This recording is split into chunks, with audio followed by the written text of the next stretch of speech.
Minha diretoria, atrasei, mas cheguei. A Alemanha está fora da Copa do Mundo mais uma vez na primeira fase. A Alemanha, que assim como a Itália e Brasil, são os três grandes times da Copa do Mundo, as três grandes seleções historicamente, as três que você tem que respeitar em qualquer situação, inclusive na próxima Copa do Mundo. Se a Alemanha chegar, ela é favorita também. Como nessa daqui, se ela passasse, ela era favorita também. A Itália ficou fora da segunda Copa do Mundo dela. A Alemanha está pela segunda vez eliminada na primeira fase.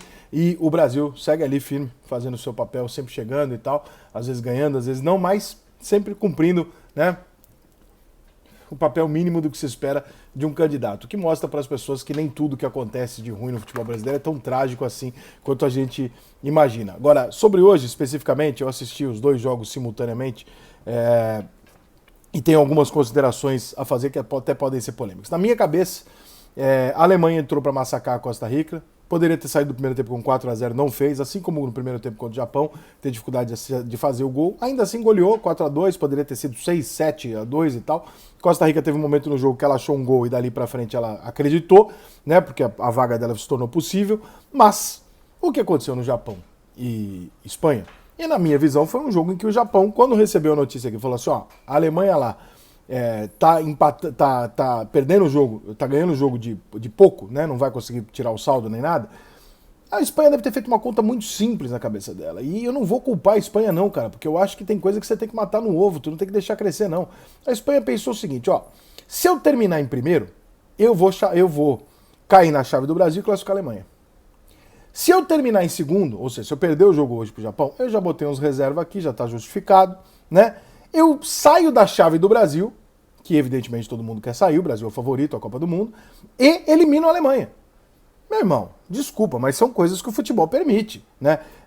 Mas isso aí é mudança. Não é, cara, desculpa, são situações. Você fala assim, não é que ela entrou pra perder e vamos perder 2-1, mas assim, tipo, meu irmão, foda-se, não precisa fazer o menor esforço aqui, porque esse resultado tá bom pra caralho pra nós. Se alguém gritar no meu ouvido aqui que eu tô fudido, eu vou lá e tento fazer o gol de empate. Caso contrário, que se foda. Porra, eu tô eliminando a Alemanha e tô fugindo do Brasil, vou cair do lado de Portugal. É muito melhor pegar Portugal do que pegar a seleção brasileira, pelo menos na teoria. Então, na minha cabeça, dificilmente alguém vai tirar que a Espanha fez sabendo o que ela estava fazendo. O que não anula o fato de que a Alemanha conseguiu dois resultados normais na Copa do Mundo, um resultado anormal, e esse resultado anormal eliminou a Alemanha da Copa do Mundo. Então, também não dá pra chegar aqui e falar, que vexame, que não sei o quê, porque assim, a Alemanha perdeu um jogo do Japão, onde ela foi melhor, tomou 2 gols lá no final e perdeu o jogo e tal. Acontece, como a Argentina perdeu para a Arábia, como uma série de vezes já aconteceram zebras na Copa do Mundo.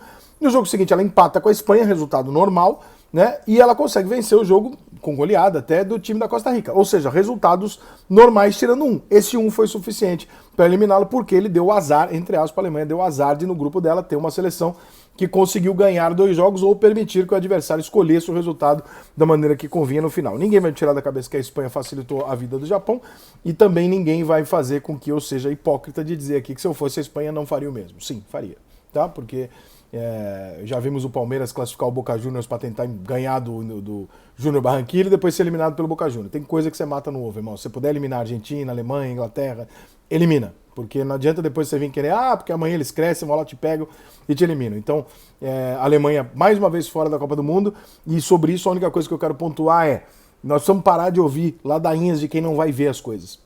É muito comum no futebol, desde que eu me conheço trabalhando nesse meio, o seguinte, aparece lá o Santo André. Aí o Santo André arruma um time e consegue chegar numa quarta de final do Campeonato Brasileiro, tá?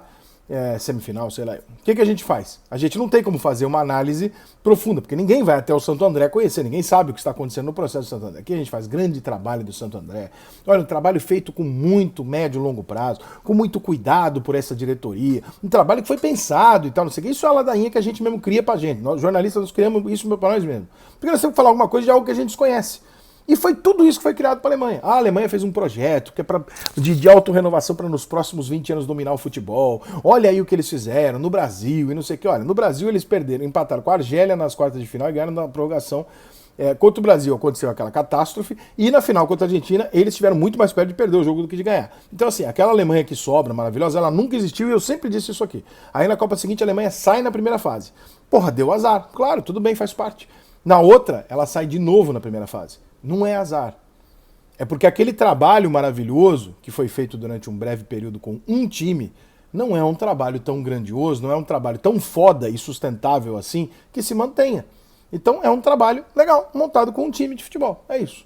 Não tem nada além disso. A Alemanha não criou nenhuma fórmula para dominar o futebol mundial, como várias pessoas disseram. Não criou nenhuma estrutura impressionante para isso, como várias pessoas disseram, meramente porque assistiram um 7-1 no Mineirão e não tinham o que falar depois do jogo, que era verdade, que era mais fácil. Falar, o Brasil sofreu uma pane de pressão mental durante 5 minutos e tomou 4 gols. Foi isso que aconteceu. Todo o resto é mentira. Foi aquilo que aconteceu. O Brasil tomou uma goleada em 5 minutos. Quando o Brasil percebeu, estava 5-0 para a Alemanha. E aí realmente, né, isso foge completamente do normal. E aí tá 5-0, irmão. Não tem o que fazer. Né? Aí você vai jogar, a Alemanha vai sofrer alguma pressão do Brasil como sofreu no começo do segundo tempo, mas não tem o que fazer, tá 5-0 pros caras. Entendeu? Não tem o que fazer. E esse é o acaso. O acaso virou regra porque tinha que se justificar isso. Quer dizer, então, que se o Mário não faz o gol na prorrogação e a Argentina faz o gol lá com o Agüero ou com o Higuaín, não me lembro, que estava na cara do gol, então o trabalho da Argentina ter sido maravilhoso, o trabalho da AFA é maravilhoso, o trabalho da seleção argentina é maravilhoso, é uma bosta. E ela teve um gol do título. E o trabalho da seleção alemã é maravilhoso e ela fica fora de 2 primeiras fases de Copa do Mundo. Não, maravilhoso também não é. O trabalho da Itália é maravilhoso, ela não chega na Copa 2 anos, também não é. Né? Então vamos ser um pouco menos vira-lata, menos paga-pau de qualquer coisa que a gente vê. Porque assim, a Alemanha tem muitos méritos na Copa que ela fez. Tanto na casa dela se preparando, como em 2014, combinando com o título no Brasil. Claro que tem. Mas esse é um trabalho de um time, que é um trabalho que toda a confederação, uma vez ou outra, já acertou. Você bota um treinador ali, uma comissão técnica, eles trabalham um período ali de 6, 8 anos, e vamos fazer aqui, primeira Copa a gente vai mais ou menos com a garotada, na segunda a gente se agenda, na terceira a gente ganha. Já vimos 1 milhão de vezes isso, não tem nada de revolucionário nisso. Nada, nada, nada.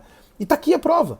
Se fosse tão pé de ferro esse projeto, ele não estava caindo tão rapidamente e tão grotescamente em primeiras fases e tal. Não vai mudar a grandeza da Alemanha, porque coerentemente eu sempre achei que o 7-1 nunca mudou um pingo da grandeza da seleção brasileira. A Alemanha, Brasil e Itália são os donos da Copa do Mundo. Os outros têm uma prateleira abaixo com a Holanda, com a Argentina, com o Uruguai, com a Inglaterra, com a França? Tem.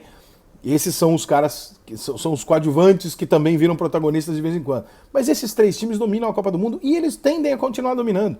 Né? As mudanças do futebol não são tão radicais assim. Amanhã, depois, na próxima Copa, a Alemanha e a Itália são capazes de fazer uma final de Copa do Mundo. E tudo bem. Como é capaz do Brasil, depois do 7-1, ganhar uma Copa do Mundo agora. E tudo bem. Né? Porque o futebol é assim, feito de times, feito de momentos. Quem resolve o resultado ainda é jogador, comissão técnica.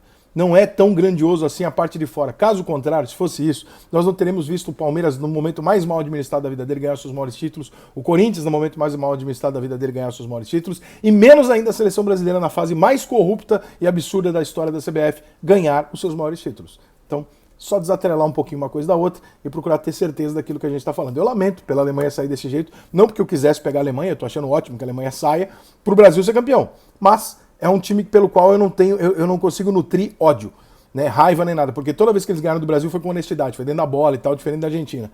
Então é um rival que eu respeito. Fico feliz de sair, facilita para nós, mas tá na cara que aquele projeto não era tão grandioso assim, né, gente?